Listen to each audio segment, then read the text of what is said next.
Hi viewers, welcome to our channel. ప్రస్తుతం మనతో పాటు సీనియర్ జర్నలిస్ట్ దాము బాలస్ అన్న వారితో మాట్లాడదాం.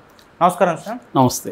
సార్, ఇవాళ ఎగ్జిట్ పోల్స్ వస్తున్నాయి కదా, ఎగ్జిట్ పోల్స్ అన్నీ కూడా ఎవరి వైపు ఉండే అవకాశం కనిపిస్తుంది? మేజర్గా ఆంధ్రప్రదేశ్లో సార్ ఏ ఎగ్జిట్ పోల్స్ అన్నీ రాబోతున్నాయి సార్? ఆంధ్రప్రదేశ్లో ఈరోజు ఈవినింగ్ 6:30కి ఎగ్జిట్ పోల్స్ అనౌన్స్ చేస్తారు. ఆల్రెడీ చాలామంది స్లాట్లు బుక్ చేసుకున్నారు. కొంతమంది వాళ్ళే హాల్స్ బుక్ చేసుకొని ఇండిపెండెంట్గా వాళ్ళు ప్రెస్ని పిలిచారు. సో నాకు తెలిసి చాలామంది 4:30-5 నుంచే వాళ్ళు స్టార్ట్ చేస్తున్నారు. ఎందుకంటే వాళ్ళు ఆడియన్స్కి కూడా ఎప్పుడెప్పుడు అంటే మన ఓటర్స్కి కావచ్చు, ప్రజలకు కావచ్చు, ఎప్పుడెప్పుడు అన్న ఒక టెన్షన్ విపరీతంగా ఉంది. ఈరోజు 57 ఎంపీ స్థానాల్లో 8 రాష్ట్రాల్లో ఎన్నికలు జరుగుతున్నాయి. సో ఇవి మ్యాక్సిమం 6:30కి అయిపోవాలి. బట్ ఎన్నికల కమిషన్స్ చాలా స్ట్రిక్ట్గా చెప్పింది ఏంటంటే 6:30 తర్వాతే మీరు ఎగ్జిట్ పోల్స్ అనౌన్స్ చేయండి, ఈ లోపల అనౌన్స్ చేయొద్దని స్ట్రిక్ట్గా నిన్న ఒక ఆదేశం అయితే ఇచ్చింది. దీనివల్ల ఎగ్జిట్ పోల్స్ అయితే క్లియర్గా 6:30కి తర్వాతనే ప్రసారం అయ్యే అవకాశం ఉంది. కానీ అంతకుముందు నుంచే వివిధ విశ్లేషణలు అయితే వెలువడతా ఉంటాయి. అందుకని 4:30 ఈవినింగ్ నుంచి స్టార్ట్ అవుతుంది. సో ఈ క్రమంలో మనం అసలు ఏ ఎగ్జిట్ పోల్స్ ఉన్నాయి ఆంధ్రప్రదేశ్లో, ఇవి ఎలా ఉండే అవకాశం ఉంది, ఈ విషయాలు మనం మాట్లాడదాం. నేను ఒక లిస్టు చదువుతాను ఎగ్జిట్ పోల్స్ ఏమేమి ఉన్నాయనేది. కేకే ఆల్రెడీ 4:30కి బుక్ చేసుకొని మనందరికి కూడా నోటీసులు వచ్చాయి.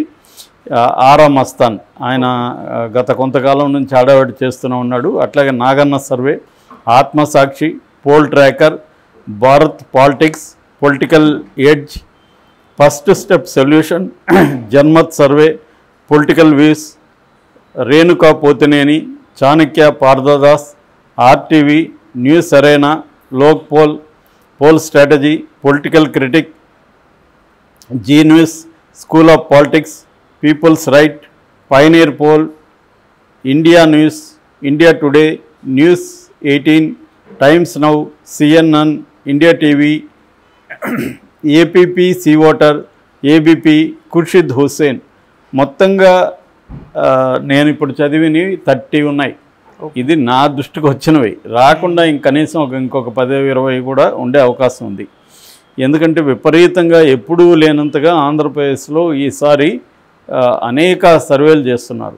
అయితే ఇందులో నేను చదివిన చివరి ఏవైతే ఉన్నాయో అవి నేషనల్, ఇండియా టుడే కావచ్చు, న్యూస్ 18 కావచ్చు, టైమ్స్ నవ్వు, ఇండియా టీవీ, ఇవన్నీ కూడా నేషనల్ లెవెల్లో కూడా చేస్తారనమాట. సో కొన్నేమో నేను చెప్పిన వాటిలో కొన్నేమో నేషనల్ లెవెల్లో అన్ని రాష్ట్రాల్లో కూడా చేస్తారు, కొన్నేమో ఓన్లీ ఆంధ్రప్రదేశ్ కన్ఫైన్ చేసేవి ఉన్నాయి.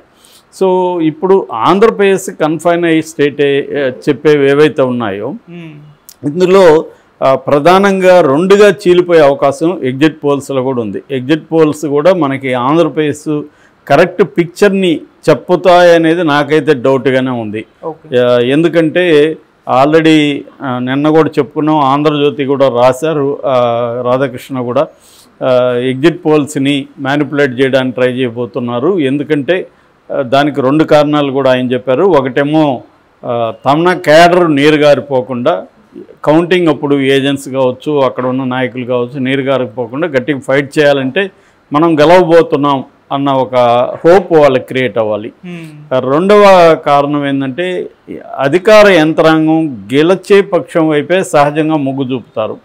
కాబట్టి అధికార పక్షం వైసీపీ గెలుస్తుంది అనుకుంటే వాళ్ళ వైపు మొగ్గు చూపించే అవకాశం ఉంది కౌంటింగ్ టైంలో. లేదు తెలుగుదేశం కూటమి గెలుస్తుందంటే ఇటువైపు మొగ్గు చూపించే అవకాశం ఉంది. అందుకని కూడా ఎగ్జిట్ పోల్స్ని ఇద్దరు కూడా డబ్బులు ఇచ్చి మ్యానిపులేట్ చేస్తారు అని అంటున్నారు. అయితే ఎగ్జిట్ పోల్స్ క్రెడిబిలిటీ ప్రశ్న వస్తుంది. మరి వీళ్ళు డబ్బులకి ఆశపడి ఒకరి వైపు చెప్తే రేపు అది ఫెయిల్ అయితే క్రెడిబిలిటీ పోతుంది కదని. జనరల్గా ఇప్పుడు 2009లో ఎవరికి చెప్పారో ఎవరికి గుర్తుంటుంది. ఇదేంటంటే క్రెడిబిలిటీ కంటే ఇక్కడ ఇమ్మీడియట్గా గెయిన్ అనేది ఇంపార్టెంట్, లేకపోతే ఇన్ని సర్వేలు అవసరమే ఉంది. సో కాబట్టి ఏంటంటే ఇది నిజంగా వీళ్ళందరూ ఎగ్జిట్ పోల్స్ వెళ్ళి కండక్ట్ చేశారా? మొన్న ఎవరో ఒక ఫ్రెండ్ చెప్తున్నారు, వాళ్ళకి తెలిసిన వాళ్ళు కండక్ట్ చేస్తే 3.5 కోటి ఖర్చు పెట్టాల్సి వచ్చిందని. మరి అంత ఖర్చు పెట్టి ఎగ్జిట్ పోల్స్ చేస్తే వాళ్ళకి ఆదాయం ఏంటి? సో ఇవన్నీ అనేక ప్రశ్నలు ఉన్నాయన్నమాట. అందుకని ఎగ్జిట్ పోల్స్ అనేవి ఆల్రెడీ మ్యానిపులేట్ చేసేసారు. సో వాళ్ళకు అనుకూలంగా అంటే 2 రకాల నివేదికలు ఆల్రెడీ పార్టీలకు అందిపోయినాయి.